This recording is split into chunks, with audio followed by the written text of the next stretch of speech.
Are you ready to grow your financial practice to heights you've never imagined? You're listening to the Elevated Advisor Podcast with your online business mentor and host, David Scranton.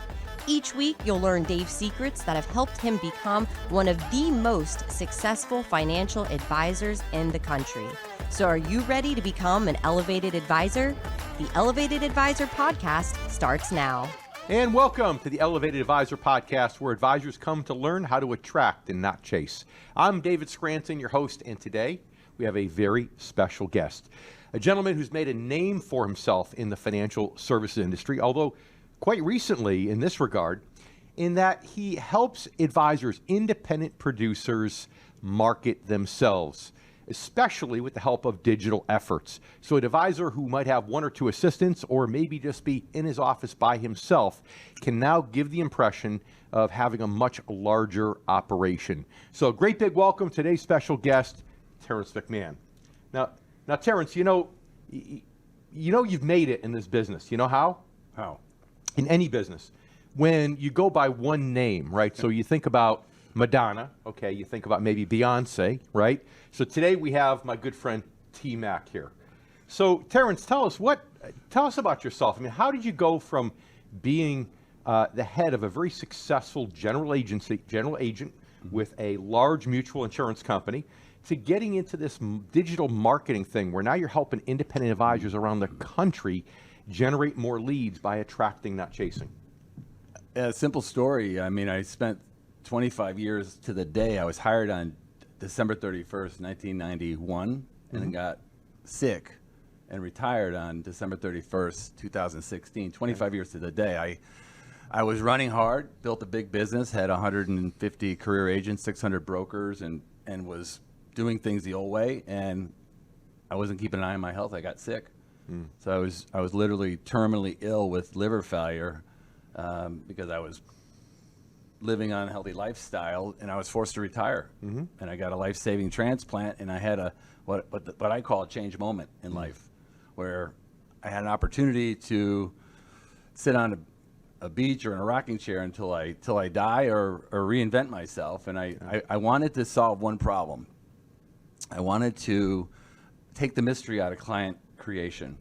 And I built the Anywhere Advisor. I also wanted to travel. So I built this company, and I help advisors automate and innovate to attract clients, and that's how we met.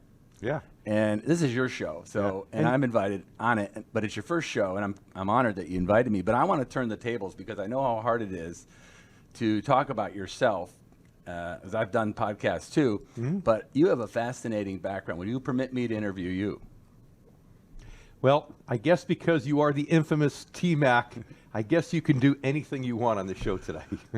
I thought that name died with my last career, and someone resurrected it. And when people hear it, they, for whatever reason, they keep call me by that name. My mother hates that name. It just seems natural. Well, we could call you Terrence as after Beyonce, right? That might work.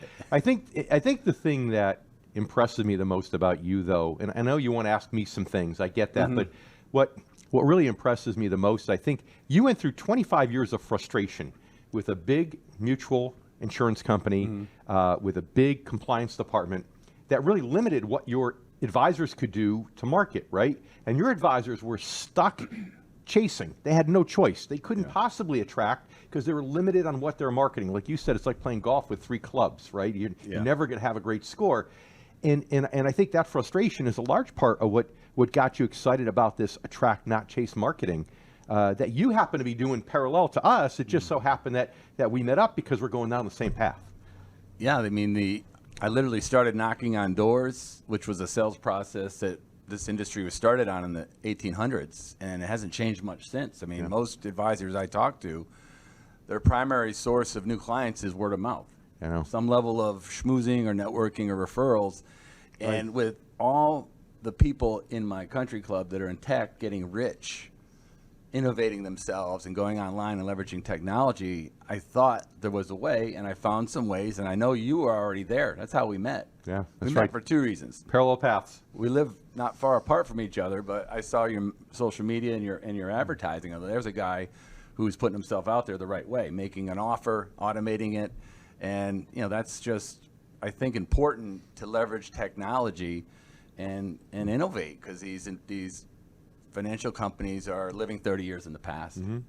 They are, absolutely. Yeah, so I grew up in the Berkshires, which is in the western part of Massachusetts. I'm not sure you knew that. But, and you grew up maybe a couple hours south in Connecticut. So tell me about, I think everybody would want to know, like, the origin story of how you went from, a little kid in Connecticut to building multiple companies. Tell me about that, growing up in Connecticut. Yeah, so I grew up in Bristol, Connecticut, and that was before ESPN was there, ironically. Okay. My father worked construction. My mother worked in a factory. So very, humble beginnings. And sadly, I lost my dad in a work accident when I was 3 years old. So I really never got to know him, and grew up with my mom as an only child. So Mom and I were really close. She always motivated me to be the best I could possibly be. And I guess when you grow up in a blue-collar family, if you want to be successful, you're either an actor, a professional athlete, a doctor, or a lawyer. Well, I wasn't athletic enough. I certainly couldn't act. So what it came down to was I decided I wanted to become a doctor, because I wanted to help people and I wanted to be financially successful. But the reality is I was getting my undergraduate degree right about the time that what I like to call mangled care started developing. And I looked at what was happening and I said, do I really want to be a part of this? And when I looked around as to other ways in the world that I could help people and I can make a good living doing it, the financial service industry suddenly appeared. And right out of college, got right in this business, and there was no turning back ever since. They say you fall into this industry. You're not recruited. You're not drawn to it. So yeah, it's actually, it started with a cocktail waitress. I was bartending, and she was a waitress at this one restaurant in New York, this one place, and every day she'd come in. One day she comes in with a BMW, the next day a Mercedes, the next day something else. And I finally said, what does your father do for work? Oh, he's a financial advisor. And I never thought about becoming a financial advisor, so I just said, great, well, do you think your dad would be willing to speak with me? She said, sure. And there's no turning back after that. And what was the model that you went into? So the model I went into was much like what you did with a captive insurance company. It just so happened that I was a little quicker. I guess I had a little less patience than you. Yeah. Of course, you were a general agent, right? I was just a brand new agent making cold calls, right? But I got frustrated really quickly. I left after 6 months. And the reason was simply because back then in the 80s, these big mutual carriers didn't want people to become really full financial advisors. They didn't want you to get securities licensed. And if you did, maybe it was only the Series 6. And I wanted to be more than just an insurance guy. I wanted to be more a holistic financial advisor so I could truly help people in every possible way. So it was 6 months and I was out the door. So you were smart enough to leave, because every time I was about to leave, they'd promote me all the way until I was a general agent. And I'm grateful. I wasn't good enough to get promoted. I was good enough, but not good enough to figure out the process to do it and be healthy and happy during the same time. But you left that system. Where'd you go? So I went to an independent firm in Hartford, Connecticut, which was ahead of its time. Now, maybe a lot of you can relate to this today. There's a lot of one-stop shop things going on, right, where somebody has an accountant and a tax attorney and everything in one house. Well, we had a contract with a captive mutual insurance company, but we were allowed to have a separate broker-dealer.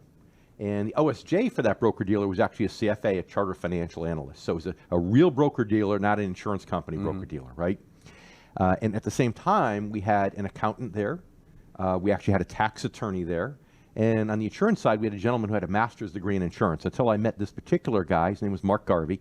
I actually never even knew you can get a master's degree in insurance.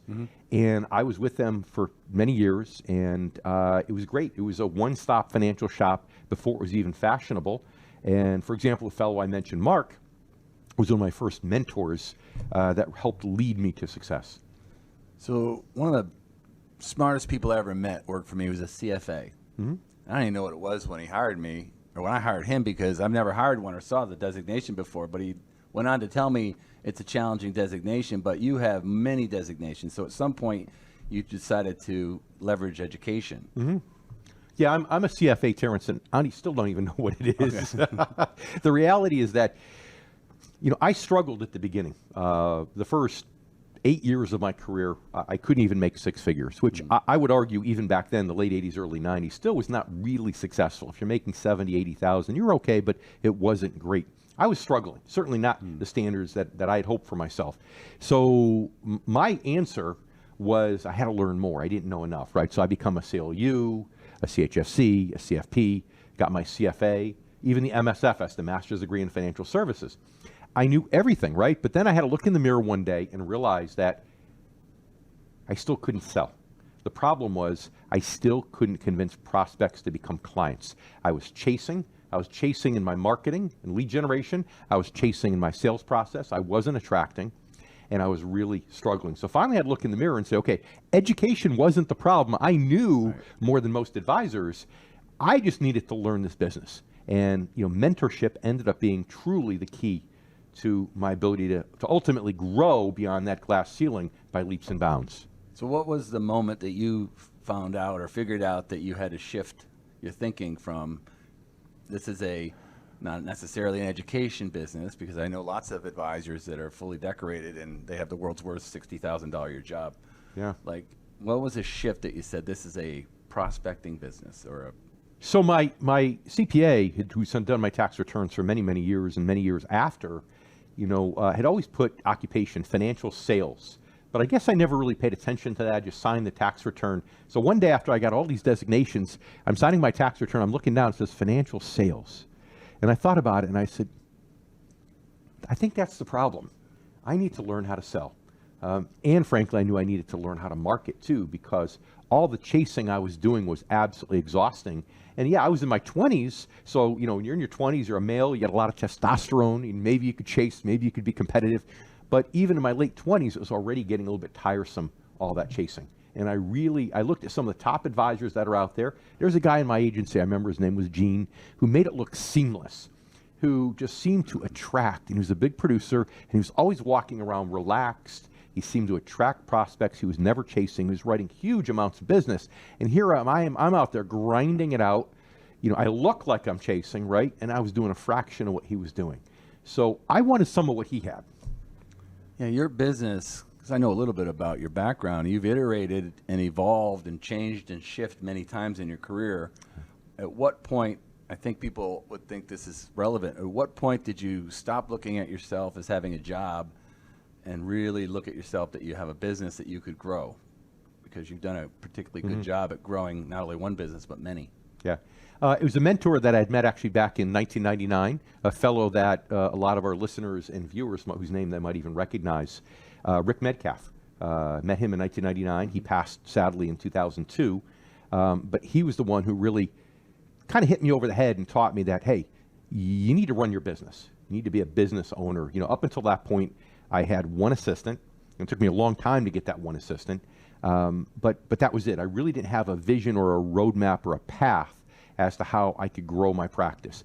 I had a goal, and my goal was to have a business where I can come into the office, work 8, 9, 10 hours, as much or as little as I want, but to see prospects and do nothing else and go home. That was it. See prospects and go home. That was my vision. I didn't have a clue how I could get there. In fact, I had a limiting belief that I could never do that. Surely all these other things in the office have to be done by me, right? I'm the only one who could do them. And when I met Rick, he basically smashed my limiting belief to pieces. I want to talk a little bit about offer, because most financial advisors struggle articulating what they do for someone, especially the transformation. And a financial plan is not an offer. And what was the old offer that you did when you first learned this technique from Rick, and what's your current offer? And tell us about that shift. Well, the shift actually occurred in 1999, right about the time that I met Rick. And, of course, to fast forward, so we don't bury the lead here, what happened was I had gotten my income by 1999 up to about 300,000 or so commissions. And in the next 7 years, I went from 300,000 to over 3 million of commissions. And there were really two keys. Number one is that I had a mentor that was truly able to lead me and teach me how to attract, not chase, and how to become a business owner. But moreover, I changed my business model. And frankly, it was in the search of a different business model that I found Rick. And by having a different business model, it allowed me to separate myself from my competitors, which I found is the first of 4 keys to truly attract, not chase. Because if you look like all your competitors, you're destined to a life of blending in, right? You look like everybody else. Right. But all your marketing, everything looks different, and that's the beauty about what you do too, Terrence. And so when I started to look different from my competitors with a unique business model, that, along with mentorship, were the keys that really, the rocket fuel that allowed my career to propel into the stratosphere. The unique mechanism that you have now, right? You Unique offer. You placed yourself in a niche in this industry where a lot of people aren't, frankly. And with the demographics, I'm talking about the income model. Yeah. Tell us about why that instead of asset management or asset protection or estate planning. Well, I stumbled onto it. It wasn't trying to get a business model that would attract instead of chase. That wasn't really the goal. The goal was to save my clients, right? It was 1999. I'm a CFA. And if there's one thing the CFA has done for me in my career to actually help me drive a little bit of revenue, was to realize in 1999 that the stock market was in a bubble. It was going to crash, and it was going to be many, many years before things got better, right? And I said, I've got to protect my clients. But as a CFA, what do you do if you pull people out of the stock market? You build bond ladders, right? Now, I was a broker, not even an RIA, so I'm thinking to myself, I can't make a living building bond ladders, putting a little bit of just a quarter point in there, I'll go broke, right? And nobody wants a broke financial advisor. It's not a good look. Right. So I said, I need something that can supplement that. And when I met Rick also introduced me to annuities, right? So now I was able to do the things that I knew as a CFA, right? Bonds, preferreds, even certain types of REITs, right? But by integrating just a little bit into annuities, which are also an income vehicle, so just like bonds and preferreds and REITs and all that, right? By putting some money into annuities, I actually made some money now. So I was able to take people out of the market. I was able to protect them before the bubble burst, or at least some people were a little slow on the uptake, making a change. So even as the bubble started bursting, I was able to move them over, protect their money, and make a living doing it, actually stay in business. And the end result was over the next 6-7 years, I became known as the income guy. Where people would say, look, here on the shoreline in Connecticut, if you want growth, you can go to Edward Jones, you can go to Shearson Lehman. Now I'm dating myself saying Shearson Lehman, right? Yeah. But all these firms that were around back then, you can go to any of these firms if you want growth. But if you want income, go to my guy, Dave Scranton. And so not only was I able to save my clients and protect my clients, but I was also able to create a business model that truly allowed me to begin to learn how to attract instead of chase. You're one of the very few people in the industry that are producing at a 7-figure level that are able to teach their system and market. So I think you're like a Magic Johnson. Remember they say it was a triple threat. He could dribble, pass, and shoot. Like you can train. In fact, I think that's one of your unique abilities that you're not. People don't know enough about how good your training is, your sales process. And I'm going to talk about that real quick. Produce, and then have a marketing offer that's unique. Like that's a big deal. When you have that in a business, you're on your way. Well, sometimes if you look towards your strength, you find your weakness, and vice versa, right? So although I was frustrated the first 8 years of my career that I was struggling, I think it ended up being my greatest blessing. Because a lot of people in this industry are natural salespeople. They come in, they start making money right away, and a lot of naturals can't teach, right? I know you mentioned Magic Johnson, but let's take Michael Jordan, right? Michael Jordan, he can't understand why everybody can't dunk the basketball from the free throw line, right? Well, it's just easy. You just do this, right? And it's that simple because he was a bit of a natural at it, okay? And maybe I'm speaking out of school if some people are Michael Jordan historians, you might say, whoa, what? That's not true. He worked hard. I get that. But naturals typically have a tough time teaching because what they do is so unique to their personality, it's not transferable. And I think the fact that I struggled and I had to study and learn for so long how to become successful in this industry, become a student of every facet of the industry, that it truly enabled me to become a good teacher and a good mentor. And then finally, at some point, realize that that's my real passion. I love helping clients, but what I really love is helping advisors. There's a great book out there called E-Myth. It's about a lady that made, I think she made cakes. and she was the best cake maker on earth. And she decided to make a cake business where she stopped making cakes and started hiring people to make cakes. And then ultimately it was just a disaster. And you have taken your career from producer to kind of a CEO of a distribution system. And then you have a strategy that's a three-pronged strategy in your companies. Tell us about the strategy and your direction on those three companies. Well, the strategy with coaching is really simple. You know, there are three things that an advisor needs, and any good mentor is going to help an advisor grow in three different areas. And it's kind of like whack-a-mole. You know, sometimes it might be you focus on one area for a while, and that area gets strong, and then a weakness shows up in another area, and you focus on that, and then you're back to the first, right? So what are those three areas? Well, they're marketing and lead generation, right? And I say marketing and lead generation because, as you know, marketing has two facets, right? Branding and then marketing. But then the second one is sales, right? When you get more people coming in, can you close those people? And T-Mac, what I find a lot of times is that people think they're great salespeople in the industry. Why? Because they don't really market. So all they do is get unsolicited referrals. You know, people who have heard about them and they want help, so they come to you. Well, it's kind of like, yeah, every once in a while a fish is actually going to jump in the boat and it makes it look easy, right? But most days out fishing aren't that way. And the same is true here. So when financial advisors start to do more marketing, oftentimes they find their closing ratios go down. And they find that maybe they weren't as good in sales as maybe that person thought he or she was before.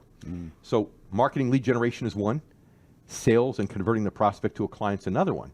But then as your clientele builds, you have to build your practice, right? Because if you're the person who's scheduling your own appointments, closing your own deals, doing your own paperwork, service your own clients, eventually you're going to hit your bandwidth.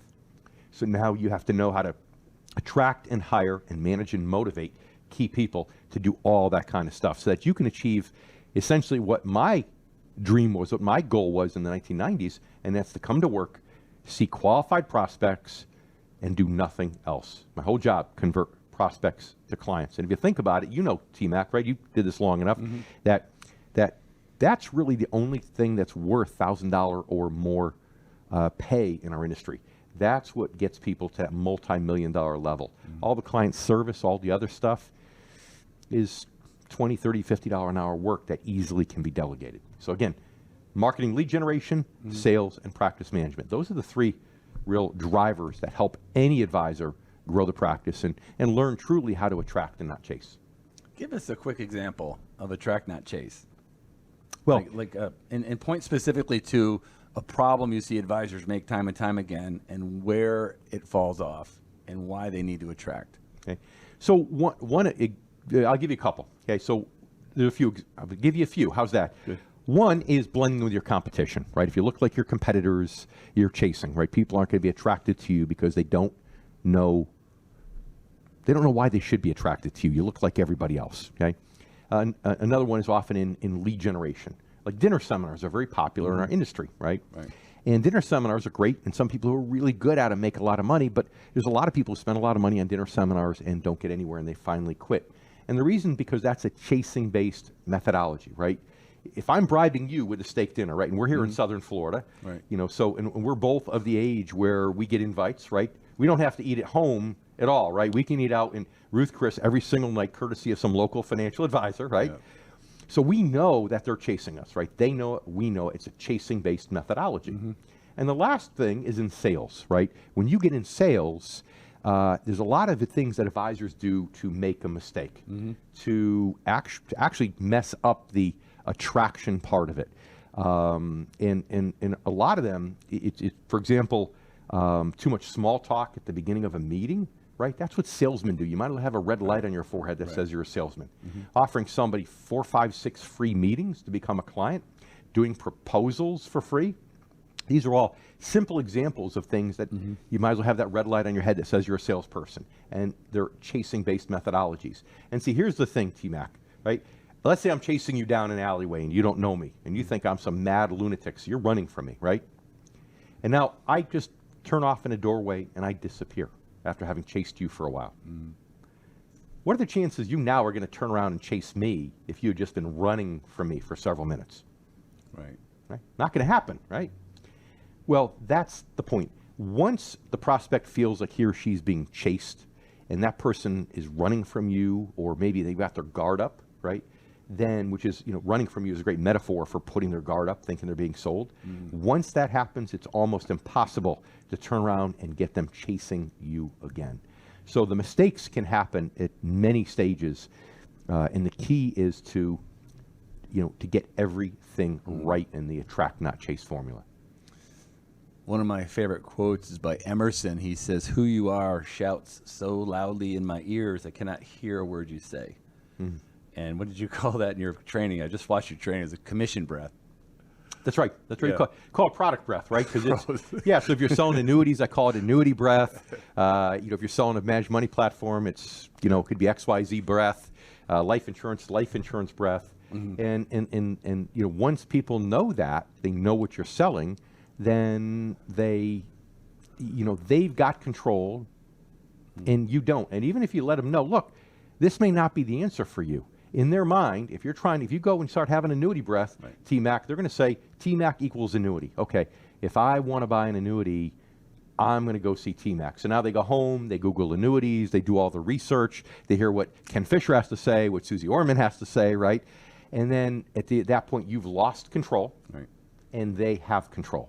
So now the only way you can get them is by chasing, following up on the phone repeatedly, right? And again, that's a great example of how you could fall into that chasing methodology is by having product breath. All right, good timing, because some advisors do manage to bump into some people from time to time. And if they're not doing it at a high level, they don't have a lot of practice, and they don't have a lot of income. So when they're finally in front of a client, a good client, they have their shot, where do most advisors fall down, and how do you teach advisors to be ready? So most advisors fall down. The biggest mistake that advisors make, and there are several, but the biggest mistake is by providing the product solution too early, before the prospect knows the magnitude of the problem. Okay, think about it this way. If you were going in for elective surgery, okay, cosmetic surgery, and I know as handsome as you are, that would never happen. A tuck, a nip, whatever they call it. Right? But let's say you're going in for cosmetic surgery, right? Something elective. Well, you'd want to know everything about it, right? Okay, how long is it going to take before I can recover, before I can play golf, before I can go back to the office? How painful is it going to be? Am I going to have a scar? You don't want to know everything, right? But if you just got in a car accident, you're lying on the ground bleeding to death, right? Are you going to be asking the doctor if he's going to use stitches, staples, or surgical glue to put you back together again? Right. No, right? Because the problem is big. So what successful advisors do is they don't focus on the solution, right? They focus on the magnitude of the problem. And only when the prospect realizes how big their financial problem is, do they then come back and say, how can you help me? Where it's almost like if you do this right, they fall into the lap of the financial advisor.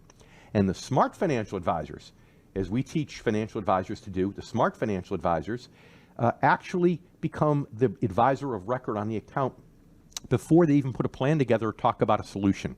So in other words, if you're securities license, you do an ACAT transfer, right, where you transfer the assets over, and now they've hired you before you start talking about solutions or doing proposals or building plans, right? Or if you're maybe charging a fee for a plan, you might charge a fee to build that plan, okay? But what you're not doing is presenting the product recommendation before they've hired you in writing. And let me say that again, before they hired you in writing. Not verbal, right? Because TMAC, we've all had those people who say, Terrence, gosh, I'm with you. We love what you have to say. I'm with you. Tell me, so what do you recommend, right? And you let your guard down, you take the bait, you talk about the product, and what's the next thing they ask you? Can I think about it? Or yeah, can you think about it? Do you have a brochure? Do you have something in writing, right? So they didn't mean that they were with you. Right. What they meant was they were with you if they liked what you had to offer. I want a stronger commitment before I'm going to put a plan together, before I'm going to do work for free. Let's shift gears. I want a couple more questions. This is an important question. Okay. And it's about habits. Like, you're one of the few people who are still actually producing at a high level and running a massive company at a high level. And you have a pretty good, you're a pilot, you have an interesting personal life that's balanced. What are the habits that you would recommend people that are listening that want to have success, insanity, and be healthy at the same time? Talk about the habits. Well, the first habit is taking some time to figure out what you really want in life. Every year, go through a goal-setting process. Goal-setting process I teach actually can take a good part of 2 days each and every year. And a lot of advisors don't have the patience to do that. But you have to figure out what you truly want. And a lot of times we find what you think you want is not what you truly want. Because goals fall into 3 categories: everything you want to have, everything you want to do, and then what you want to become in life. So you have to start by figuring that out. Then you've got to intentionally build a plan around it. You've got to be intentional, okay? And I'll speak to the men, because more financial advisors in this business sadly are men. I wish we can get more ladies. I don't know why we don't have more. But gentlemen, if you want to be a better husband, a better father, right? You've got to be intentional about that. You can't be accidental about it, right? If you're going to have one date night every week, you've got to have a date night every week. You've got to stick to it. You can't get a big prospect and cancel, right? Be intentional. So once you know what you want, you've got to plan your day. And for some, it might be some reading, some studying in the morning. I know a lot of our advisors will study scripture in the morning. It'll take 30 minutes to do that. Working out, I find working out to be better in the morning because you actually do it. If you do it at the end of the day, a lot of times you're too tired. It never happens. Get it done in the morning, right? And plan your day. Take a few minutes before you go in the office to plan your day, because your time will fill with all the things that appear to be urgent, which are emails that come in, other client needs and so on. When if you really want to plan your day, there are things that might be important but not urgent. So I'm kind of referring to Stephen Covey's, right? 4 quadrants, right? What's important and urgent, not urgent, not important, and not important, not urgent. The trap is that quadrant of things that are important but not urgent that people never get to unless you take time in the morning. It only takes 15 minutes to plan your day. What are the important things you want to do that may not be urgent that you're going to get done first? Because you'll find time to do the urgent things, right? Think about it. The day before you go on vacation, isn't that the most productive day in the office? Yeah, because there's no tomorrow. You're going on vacation for a week, right? So the urgent stuff will get done. It's the things that are important, not urgent, that you have to plan. That's hopefully a simple answer. Or you can plan a lot of vacations. That way you're productive a lot. Well, and it's funny you say that, because I know a lot of financial advisors who've taken more vacations and they thought their production would go down, their production went up. We have advisors that just take Fridays off, period. I'm taking Fridays off to spend time with my kids, right? Their production went up, not down, because they were forced to be more productive Monday through Thursday. Last question, and it's going to be a long answer, I know. You're a busy guy, right? Why are you doing a podcast? What's your vision for the show? And how are you hoping to leverage it? Yeah. So my passion, I realized after I started mentoring advisors in 2006, we started Advisors Academy, which is our FMO, our NMO, FMO, NMO, IMO. Most of you know what that is. Some may not if you're with a brokerage firm. Basically a wholesaler for fixed and indexed or annuities or life insurance, right? So we started that, and that was in 2006. But in 2008, I had one last push. I said, I've never heard of an advisor that with his own pen has written 50 million of annuities. A lot of people have done it with other agents in the office and put the business under the big producer's name, right? But I said, I want to be the first guy to do 50 million of annuities under my own pen. So 2008, I got really focused and I wrote 50 million of annuity business, right? Woke up January 1st, 2009 and said, okay, we've got a lot of advisors that have joined us. In fairness to them now, I need to flip. I need to be a mentor first and foremost and an advisor second. And frankly, what I've learned is it's the mentorship that I really get excited about. I really get jazzed about. Because at the beginning, T-Mac, we would actually mentor advisors how to manage income-generating securities, bonds, preferreds, high dividend stocks, right? We taught people how to do that. And I just gave that away, along with how to market your business, how to sell, how to manage your practice. But then a lot of them came back and said, we appreciate the generosity, but we want you to make money on the money management. We get a bond called, a preferred called. It takes us 2-3 days of research. We don't want to be research analysts. We want to be asset gatherers, right? So we started our RIA in 2014. And we brought our only 4 advisors on in 2015 because I wanted to make sure, we could fulfill what we're promising, that the wheels didn't come off. And of course, by 2019, we're well over the $1 billion mark in terms of AUM. But it started not as a way to monetize it. It started really as a passion, something that I just love helping advisors and mentoring advisors.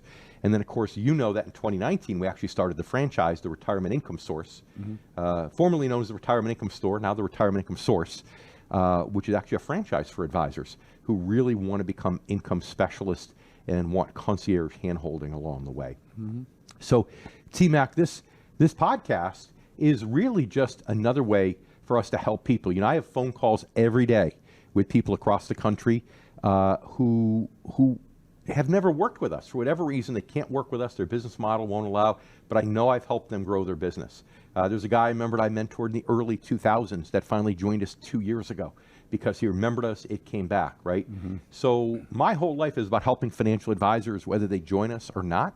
And this is just another forum that we can use to do that, to give advice, to help the industry grow with a good reputation, not a black eye, keep the industry clean, keep people successful, and have advisors actually enjoying it. Because this can be a really crappy business, to be honest, if you're not doing well, and a really cool and exciting and fun business if you are doing well. And that's my mission, as you well know, is to help anybody that wants to hear our message. We'll shout it from the tallest roof. Of course, we're only on the 3rd floor now, so not really the tallest roof. To teach people all the things that you really need to know to attract, not chase, and to make this business as fun as it possibly can. At the same time, we're helping to make you as successful as you possibly can. So what can people expect to hear and see in these shows? Because it's on YouTube and it's also a podcast. What can they see in the future episodes? So we've got a lot. We're going to be interviewing various, in fact, I need to have you back because you turn the tables on me, you sly dog, right? Yeah. So we need to have you back. So I want to interview you on what you do with digital marketing. All the things you do, you teach advisors to do with the Anywhere Advisor program because, that's something that, I think a lot of people in this business is 2-3 decades behind when it comes to technology, right? And you've tried to bring it into the 2020s. But that's a great example of a topic.